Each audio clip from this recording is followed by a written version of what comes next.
iravuga. Bibiliya iravuga. By'ukuri Bibiliya iravuga. Ugira ukurikirana ikiganiro Bibiliya iravuga, ikiganiro kikungura ubwenge bwo gutahura icyo Imana igomba ku bantu yaremye. Iki kiganiro mugitegurirwa na radio Ubutumwa bw'amahoro, samirana mu gisagara c'i Bujumbura no mu gihugu hagati. Kaze muri iki kiganiro Bibiliya iravuga, uyumvire icyo Imana ikugombako. Luka 22 umurongo wa mbere ngeze kuri gatandatu kugira ngo ndondere rero ku murongo wa gatatu. Yudagura Yesu iminsi mikuru y'imitsi mitambiwe twa Pasika yagira ishike, abaherezi bakuru n'abanyabwenge b'ivyanditswe barondera uburyo bwo kumwica kuko batinya abantu. Gatatu, Satani yinjira muri Yuda ari we Iskariyoti, yari mu gitigiri ca bamwe 12. Aragenda inama n'abaherezi bakuru n'abakuru b'abashibamyi urusengero y'uburyo bwo kumubaronkera. Baranezerwa basezerana kumuha amahera y'ifeza. Abaremera arondera uburyo bwo kumubaronkera ishengero ritariho. Abanyefeso igice ca 4 umurongo wa 27. Abanyefeso 4:27. Kandi ntimuhe wa murwanizi ikicaro, ibyashuriwe Yohana ca 2 umurongo wa 13. Byashuriwe Yohana 2:13. Ngo ndaza aho uba ko ari umurwa wa Satani uri, kandi uwumiye ku izina ryanje niwe yakana kunyizera no minsi yandipa cyabona canje ngorotsi wanje iki wanyu aho Satani aba. Amajambo tugiye kuvugana ko naya rero Imana dusanga hanyene. Amajambo dusomye iminsi mikuru ya Pasika ni iminsi igoye, ni iminsi yo kwibuka urupfu, ni iminsi yo kwibuka imibabaro, ariko kandi ni iminsi myiza yo kwibuka ukuzuka. Rero ibibi n'ibyiza kenshi araho usanga bivangana. Siko kibona Noeli ari kwibuka ukuvuka k'umukiza Yesu. Iki ni gihe cy'imibabaro, kandi iyo minsi twimirije. Ubwo muri iyo minsi mikuru yariho ya Pasika haca habamwo iki kintu cyo ugomba gufata Yesu. Umuntu aguteye uruhagarara wagira ufungure aba ari umwasi gose. Kandi gambo mfise rikuru nije ku murongo wa gatatu ngo Satani yinjira muri Yuda ari Iskariyoti. Mu kumwinjiramwo kugira ngo aronke ikibanza, yamuhaye ikibanza mugabo yinjiriye ahantu azi ko ahafitiye intege nke. Satani hajya abona ufitiye intege nke niho yinjirira. Wa muntu dusoma mu isezerano rya kera ngwahi ibyuma bihurira canke bijya mukingira bihurira mu ihuriro niho umwambi winjiriye. Ahantu ufitiye intege nke Satani yuririye aho nyene. Confiance Yesu n'abigisha bari bamugiriye Yuda bamuhaye kuraba gestion financière amahera. Nubwo yarazarasotora Yesu n'abigishwa ntibamatse ico kigega. Umurege hazokwihanura handi abo Imana rwa ngo reka ndaworohereza umuzabibu, birashoboka yuko wo kwama. Intumbero ya Yesu suguca kwitira ku buhomba ati narinda muronsa karyo. Kandi Yesu ntiyamuretse ngo nuko ari bavana hamwe muri province ya Yudaya, mu gihe tuzi yuko abandi bigisha bose bava mu ntara ya Galilaya, ariko baramureka. Izo ntege nka zigumamwo mu gihe bariko barondera ingene Yesu bo mufata, kandi ngo bagatinya abantu.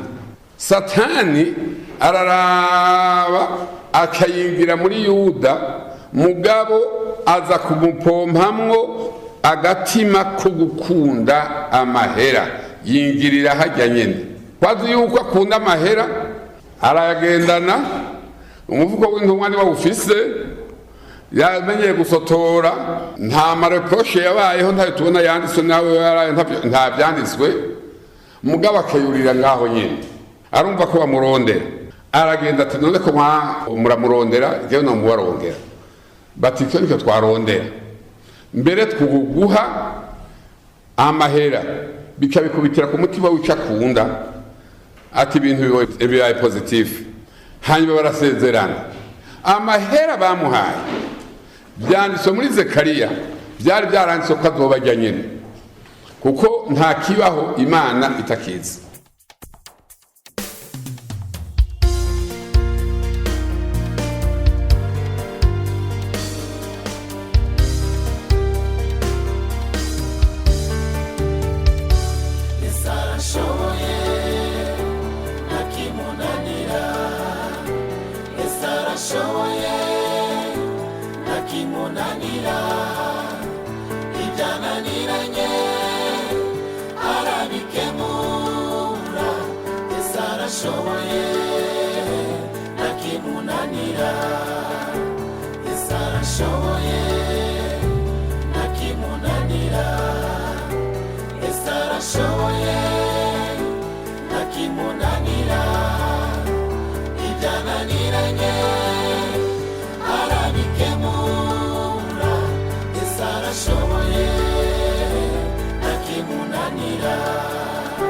Yesu ni Alpha kandi ni Omega, uwa mbere uwa nyuma, intango n'iherezo, inganje ububasha n'ubushobozi n'ivyiwe, ni jambo w'Imana umuremyi wa byose.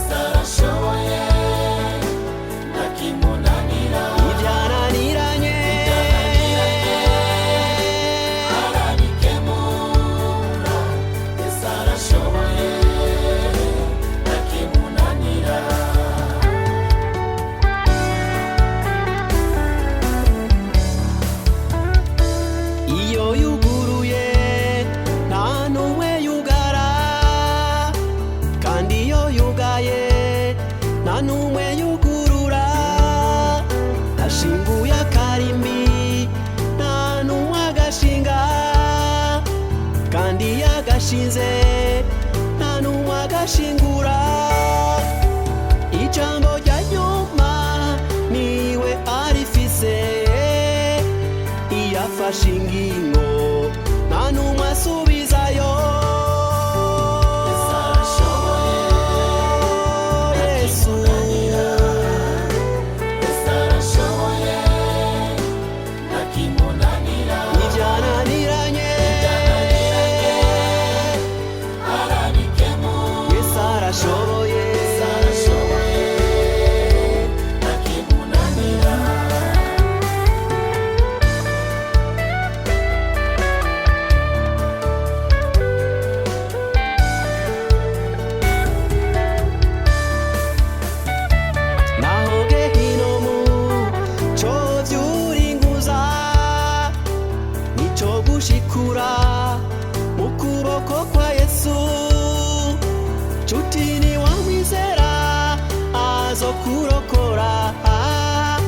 Chutini wa mwizera zo gukiza amagorwa. Yesu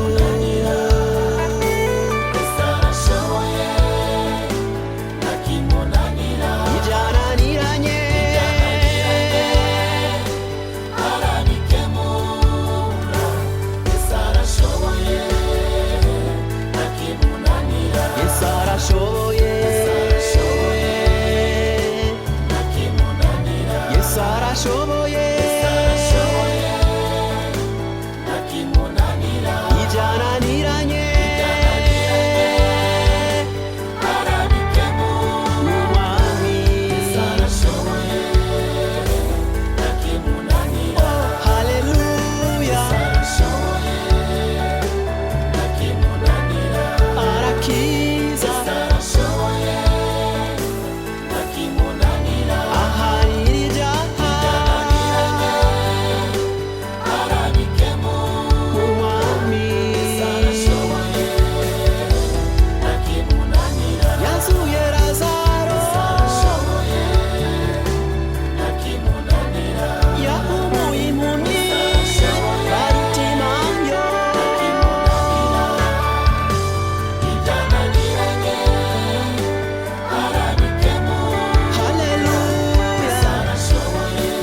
hanyuma rero satani igihe amwinjiramo yaramuhaye ikibanza. Pawulo mugabo yabwiye iryo shengero ry'Efeso ati mwirinde ntimuhe satani ikicaro. Guha satani ikicaro n'umurazi mubi ni mubi nyine. Wavuga ikintu sinzi ko n'akayoba kizi, hari kera cyane, sinzi ko yari bwavuke nuko yari akiri umwana mutoya. Hari umuntu yigeze kuza kubasaba indaro, twabana hafi hakurya yacu, si uko nabonye nuko nabyumvise. Nyamuntu aramuha indaro, umuntu agiye gusaba indaro ku mukozi w'Imana, aramuha indaro, barafungura, bararya, barajyana. Hanyuma rero baza yumva bajyana, wabyuka aragenda ibyo ugira n'ibiki, asanga ariko aragenda yampaye suka, ibyo byari byakuzanye. Nyamuntu ariruka, mutama barajyana kubarado yakararahunga ijoro, yagiye guhaye umuntu indaro, asanga haye umurozi kugira ngo yamusaba indaro yo kuza kugira ibintu by'amangetengeta. Ntimuhe satani ikicaro. Iyo twasomye harya mu ijambo ry'Imana kuri rya shengero rya Perugamo, ryari ishengero ryiza rifise ukwihangana, ariko rero hagati muri ryo naho hariho bari bagumiye ku izina rya Yesu, no mu gihe umugororotsi icyabona cyo kwizigirwa uwashingiwe intahe n'ijuru ariwe Antipa bakamwica agapfira ibanga ry'ubutumwa bwiza, akabitsa ubugingo bwiwe umuremyi, ijuru rikamushingira intahe, naho hariho abantu bari bagumiye ibanga ry'ukwizera, hariho abandi bari bahaye satani ikicaro kujya kwa Yuda Iskariyota, bakabasenga ibigwamana.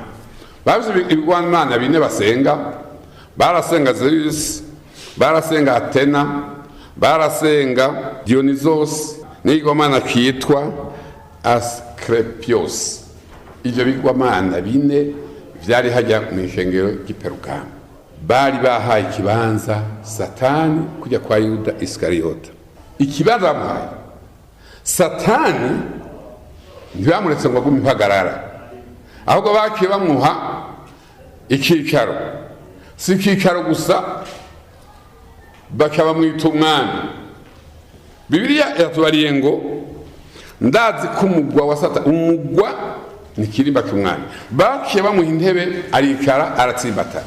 Ibikorwa bitari bikeya bipfuye byari muri iryo shengero, ariko abari bafise amasezerano yuko nibanesha muri iyo ntambara ikomeye barimo, kuko ishengero ry'urusukirane Eglise de Mélange burya ibigoye. Bamwe barakwega batwara hariya, abandi bagakwega batwara hariya.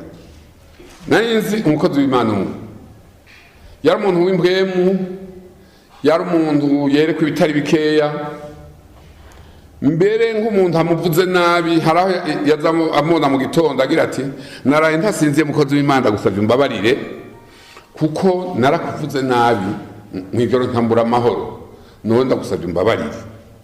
Atego ndakubabariye. Aratanguza ibikorwa bikomeye by'imigambi y'iterambere ku ishengero, abantu baragwira cyane, n'ukuri ishengero rikijijwe, abantu baramwiyumvamwo. Hanyuma igihe kimwe rero asenga, niwe yabimbarira, yagize ati mwami Yesu, ndagushima ko ndakubonye, kandi si icyo gusa, narabonye Imana, narakubonye we Yesu, narabonye muhemu yera, narabonye amarayika, narabonye ibyiza byo mu ijuru.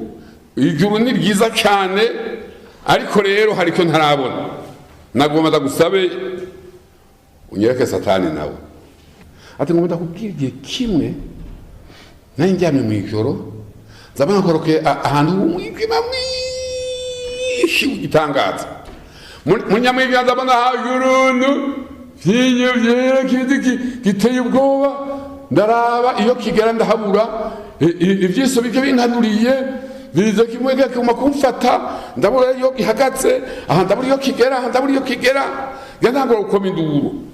ndiko nakoma induru niruka ngo ya ngo guma hamwe ngo wasabye kubona satani guma ngaho rero hinga umubona ati kayagaza ngaho ati wasabye kumubona guma ngaho gantu wiruke ati ndiruka ati none ubu tuvugana iyo mpahenda agenda agasha mu ishamba sinzi ko hagarara ucumenga nkoroke muri rya joro nyene ngaca mvaho nirukanga yahaye ikibanza satani akamuterera ku rusengero sabye kubona satani akaramubwira uburoro rero Pawulo ati nimuhe satani kicara satani ni mubi usomye mu gitabo mu cyetro ca mbere ca Petero 5:8 ubwo yibwiwe aratontoma afise objectif yo kurotsa ahura n'umugore akarotsa wewe ntocanena umwana ararotsa umugabo ararotsa umukobwa ararotsa umuhungu ararotsa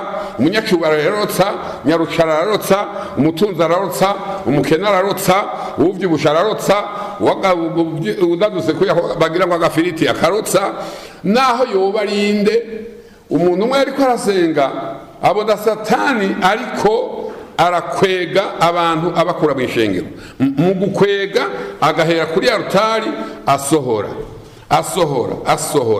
satani ni mubi kuko sugutontoma gusa no kurota araroza ahandi mu gitabo cya Yakobo 4:9 mugambukira Imana murwanye wa mugwanizi satani rero aratera intambara igituma tawo mu ikicaro n'umutezi w'intambara mugabe cyiza dufise n'amasezerano yuko ashobora kuzoduhunga aduhunze rero duca tugira amasezerano kimwe kurya kuri manu yanyegejwe Imana nishimwe manu yanyegejwe n'Abeli yatanguye gupfa agafara umugororotsi ntayikorako n'Aburahamu sekuruza abizeye ntayikorako ba Mose babonye Imana ba Eliya bakoze ibitangaza bitari bikeya ba Elisa bakoze ibitangaza bitari bikeya ntibayikorako ubwo si bwabo si ngo buswage cyangwa bubamo cyangwa ubwingano cyangwa ubwuburo cyangwa bw'amahonda cyangwa iki ni manu yanyegejwe ibikiwe abagwanye nduwo mugwanizi bakanesha kandi amazina bakazoronka amazina mashasha azomenywa n'abayaronse iki gihe turimo rero satani ariko arakora rero bamwe arashobora kubatembya abandi barashobora kugwana bakanesha ariko amasezerano dufise nk'abantu b'Imana tumugwanije turashobora kuronka iyo nsinzi tukaronka ibyasezeranywe majambo y'Imana nagomba kuvugana namwe b'ishengero ry'Imana nayo Paulo akabwira ishengero ryo muri Efeso 6:11 avuga ikindi kibi cya satani yavuze ngo mwambara ibigwanisho byose by'Imana kugira ngo mushobore guhagarara mudatsinzwe n'ubugunge bwa wa mugwanizi ni kubera ko satani tutomo ikibanza afise ubugunge naha rero yakiyagenda Yuda ati mpamahera jewe nzomubarongera igihe bayamuhaye kandi koko ishengero ritariho ryo banywe baratinya kuko taktike zose Yuda yarazi bari baragendanye n'umwe wo muri bo yarazi icara rya Yesu ivasi rya Yesu uko Yesu agenda uko byose bimeze byose yarabizi arabapangira neza kandi twumvise ngo baranezerwa kandi igihe agomvye wamenga barakundanye akagenda barongoye yabahaye amasinye yose ingene baza kumufata ko bati none gashaha bajya bakizwa umenga bose barasa none tuzomenya gute nawe tigewe nzobere ubu nzosha nerekana ikimenyetso cy'urukundo nkamusoma muzoke mufata bati dutwaye icyo baca bagenda batwaye icyo mugabo ngo baratinya abantu baje baza kumufata icyo ibi vy'ijoro navyo mumenye ko na Yuda yavuye mu bandi ijoro nibikorwa bikorwa mu mwijima baza bitwaje bitatu bitwaje bigwanisho bitwaje amatara bitwaje n'ibimuri mugabo Yesu wa munyabubasha rero ngo ababone baraje ntiruka muri ibyo yavuze ngo intumwa zabutaye naso yihihije ntiyiruka mugabo nyine acaraseruka. Bamwe ba Petero bagira ngo naho mu rupfu tuzokwigura. Nibo wa wundi yavuga ngo icyo muvuga sindanakizi, sindamuzi. Yesu wenyine umunyabubasha araza ati muronderane Yesu umunyanazareti. Iryo ryonyine gusa azabona basubiye inyuma gidi hasi barajyana hasi. Ateba mwavuze ko muronderane nawe Yesu umunyanazareti, ntawabahenuye, ntawabasunuye, ntawapize umwereka, mugabo bazabatembye. Yesu yarazi cyamuzanye, naho yakubwira ati guma ngaho hasi kandi ndabakuyemo impemu zose muce musigaraho nyine. Ibyashoboka se, ariko cyari cyamuzanye. Yesu nashimye arareka. Niyo mpamvu biri tubarira ngo niwe yatanze ubugingo bwiwe abyishakiye. Yagize ati visi ubasha kurekura ubugingo no kukongera kubwakira. Yobu yavuze ati ndazi ko umucunguzi wanjye ariho, ndazi ko kwera zohagarara ku isi, naho umubiri wanjye uzoba wamaze kubora. Yari kwaravuga kuvyerekeye kuzuka ati nzobona Imana afise umubiri, kandi umutima wanjye udendebuwe n'inkumbu. Dufise inkumbu zo kuzora Yesu umwe yatwitangira. Handi havuga ngo arazana n'ibishu, ijisho ryose rizomwibonera n'abamuca imisozi zogirana, kandi ngo handi ngo tuzobona n'inkovu. Yesu rero muri iyi minsi mikuru ya Pasika tumushime, aduhanurira kudaha ikibanza Satani, kuko hahise ntaha ikibanza. Afise intambara, afise ibigwanishwa kandi bikomeye, utarimo mpemu nta n'umwe yogira ngo ntushobora kumunesha. Umuntu umwe bari baramwise izina ryiza mwitanije mbazi ahantu hamwe, nawe acarihindura ati jewe nitwa Satani. Akakora yitwa Satani. Umusore nte Satani koza mvuye kugerageza abantu iyo hiyo. Uwo muntu yakuze yitwa Satani, igihe kimwe ishengero iwabo bari hanze batakwigwa mu rusengero, hari ubutumwa bumeze uhiye akabarekurira mu inka zisanza zigikorana. Ije agira kora ngivya Satani impuzu ntiyamesa, nuko ntango akaduruvaye mu muryango. Rero umunsi umwe aragwara cyane, baramara amashuti batewe, naye tuguhamagara umukozi w'Imana wiki akagusengera. Ngwe bagiye kumuhamagara atarashika akarakikana, bazo umuhungu wiwe atwika ibyaha yari yakoze yahaye Satani. Ihageze aho imbabazi zishobora kumuherana zirahera kopo. Abantu babiri mu Rumonge, umwe yaragwaye ageze ku mviro, bati duhamagare umukozi w'Imana. Weke wihana gusengera. No jorofize avuze uko nyene, bazabona amaraso mu kanwa ayandi mazuru acapfuko. Ubundi nene mu Rumonge nyene aragwara, afise abagore bane n'abahabara 10 n'abandi bandi batazwi, kandi yari yakoze ibyaha bitari bikeya. Baramubare bati none sha yehu uragwaye, genda wivuze. Azi Bujumbura muri wa Karete, hanyuma hakaza umudokiteri kugira ngo amuvure. Amujyame ku gitanda ajyama, yamutango manda kuvure. Mugabo ari kumira umugere amukubita umugere ka wa muganga acabugarana, wa muganga aravyuka jahita imodoka y'ikinyonga bukebuke gwashe mu Rumonge barakengerana ngo jewe ngadukuza kuvugwa n'agakobwa ngo ndagakubisa umugere karagaramye. Bati none ko mukubisa umugere muganga ukuvugwa nandi? Akakubita ikicupa cha whisky kininiya yacararemba. Batewe none tuguhamagara abagusengera. Bansengere gute wiyani bya agusengere ugeze kure. Yakasenza kugowa kandi umugabo ko kari umugabo na wararembye aca haika Satani kibanza ngo ndihana yakiye ruba acarapfa apfuko. Ijambo ni ntiduhe Satani ikica kengere byamuhaye kibanza akaronka umugwa yararivuganza araryonona. Naya majambo mwese Imana ibaheza kire. Mwami wacu Yesu turagushimiye mbazi zawe z'amahoro. Turahaye ikibanza Yesu, Imana na Yesu tamuhemuyera. Turaguhaye ikibanza Mana uvugane natwe uyage natwe. Imana nishimwe. Uratwirukanira Satani n'abamarayika biwe. Mwami turanse umuvungano wa Satani. abahaye ikibanza Satani bagiye babona ishano barambaye ibara. Mwami wacu Yesu, Yuda hageze ko asubiza amahera, abayamuhaye barayanse bati ni ibyawe, afata yariye agura kaburi. Mwami wacu tugira imbabazi, turagomba gutangurana nawe muri byose, tuwaye kaze Mana, ukoresha abakozi bose wari wese azahugira icyo akora muri twebwe aragahezagirwa, natwe wagisha inama duhezagirwe mu izina ry'umukiza wacu Yesu, amen.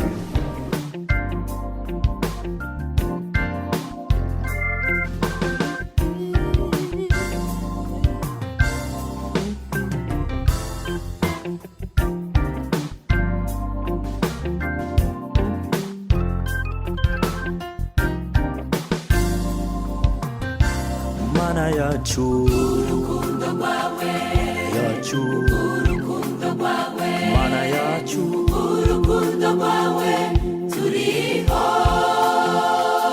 turiho. Mana yacu, Urukundo rwawe, yacu, urukundo rwawe, Mana yacu, urukundo rwawe, turiho, turiho. twagizwe bazima, Twagizwe bazima n'amaraso ya Yesu, yaracumiswe turacungurwa. abamwakiriye, Abamwakiriye yabahaye ububasha bwo gucika abana b'Imana. twagizwe bazima, Twagizwe bazima n'amaraso ya Yesu, yaracumiswe turacungurwa. abamwakiriye, Abamwakiriye yabahaye ububasha bwo gucika abana b'Imana.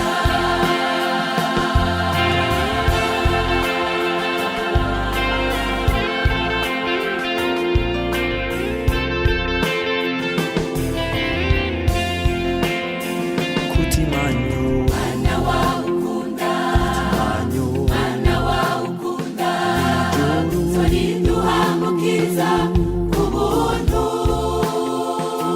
ku buntu. Mana kutimanyu, Mwana wawe ukunda, manyu, mwana wawe ukunda, ijuru, turiduhamukiza ku buntu,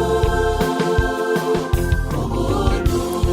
twagizwe bazima, Twagizwe bazima n'amaraso ya Yesu, yaracumiswe turacungurwa. twese abamwakiriye, Abamwakiriye yabahaye ububasha bwo gucika abana b'Imana. twagizwe bazima, Twagizwe bazima n'amaraso ya Yesu, yaracumiswe turacungurwa.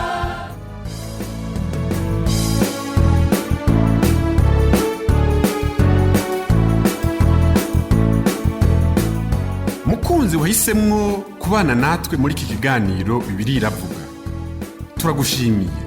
Ukaba ufise ikibazo canke wifuza kutwunganira, duhamagare kuri 22 21 52 55 mu masaha y'akazi, canke kuri ngendanwa 76 ubusa 61 ubusa ubusa ubusa, canke 76 ubusa 69 ubusa ubusa ubusa. Mani guhezagira.